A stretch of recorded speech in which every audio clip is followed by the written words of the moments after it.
combats les plus importants et les plus marquants, ça a été quand on a voulu nous supprimer notre 13e salaire et on a réussi à le gagner. Ensuite, il y a aussi les renouvellements des conventions qu'il a fallu aussi beaucoup galérer, mais on a toujours réussi à le faire. Et ensuite, une des plus marquantes aussi, c'était la manifestation qu'on avait faite au Tessin pour Giulio Mani, pour soutenir nos collègues au Tessin. Et il y a eu plein d'autres sujets, mais ceux-là, c'était très poignant. Des négociations de conventions, j'en ai négocié 3, avec des personnes qui étaient très compétentes au niveau du NIA, justement. Par exemple, M. Jean-Claude Renwald, avec qui j'en ai négocié 2, et Pierluigi Fedele. Et ces personnes avaient été ouvertes d'esprit et laissaient les militants s'exprimer, ne les bridaient pas. Et je pense que la parole des militants est extrêmement importante dans ces négociations. On a des patrons en face de nous, c'est clair, hein, dans ces négociations, et on peut leur dire aussi, et ils le comprennent très vite, qu'on n'est pas là pour se laisser faire. Au sein de la jeunesse UNIA, nous nous sommes rassemblés, apprentis, étudiants, pour combattre le chômage des jeunes.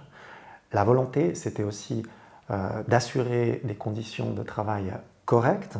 Très souvent, les apprentis sont exclus des conventions collectives de travail. Il y avait de fortes volontés aussi d'abaisser l'âge de protection de 20 à 18 ans pour faire travailler les jeunes, les apprentis, la nuit et les dimanches. Et ça, c'est quelque chose que nous avons combattu avec succès d'ailleurs. Mon combat le plus marquant comme militant syndical, je dirais, ça remonte aux années 80, donc à l'époque où c'était la FTMH dans l'industrie.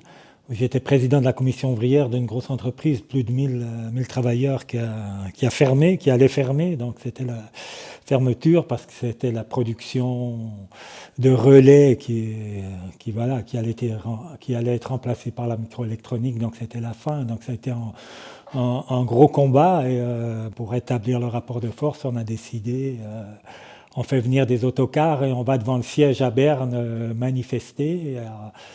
On a manifesté devant le siège à Berne, ce qui fait que le directeur de Ascom à l'époque a été obligé de recevoir la commission. On a négocié et ça a un peu débloqué les négociations sur le plan social.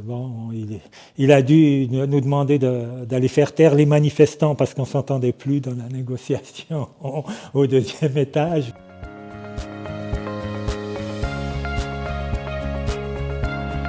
Un des grands défis de notre syndicat, c'est de maintenir le pouvoir d'achat, maintenir nos salaires et sauvegarder les places de travail. Ça, c'est très important. Continuer la formation des jeunes, parce que dans nos entreprises, on en a absolument besoin. Je ne vais pas jouer les vieux cons. Mais au niveau des plus jeunes, disons, je voudrais leur dire que rien n'est jamais acquis. On a négocié des conventions extrêmement avantageuses, mais il ne faut pas croire que si on ne fait rien, si on ne bouge pas, si on ne s'engage pas, les acquis sont acquis, c'est le cas de le dire. Et je pense que c'est là le principal défi.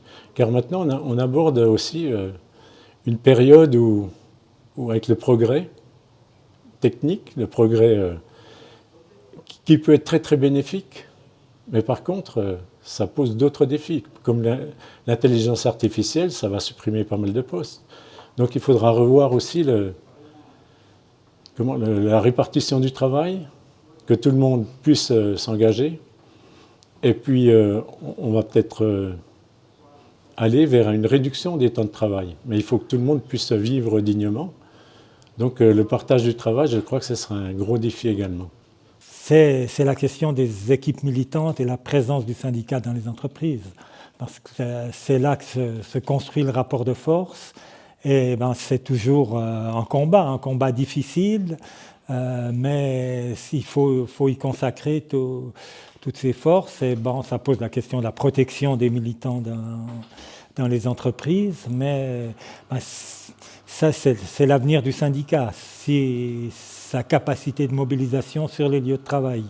Alors il y a un enjeu central autour de la volonté de rapprochement de la Suisse avec l'Union européenne, qui doit absolument s'accompagner de protection des travailleuses et travailleurs. Pour moi, ça va vraiment être l'enjeu majeur de ces années à venir pour préserver le pouvoir d'achat, pour préserver des conditions de travail qui soient correctes et pour combattre aussi la concurrence déloyale.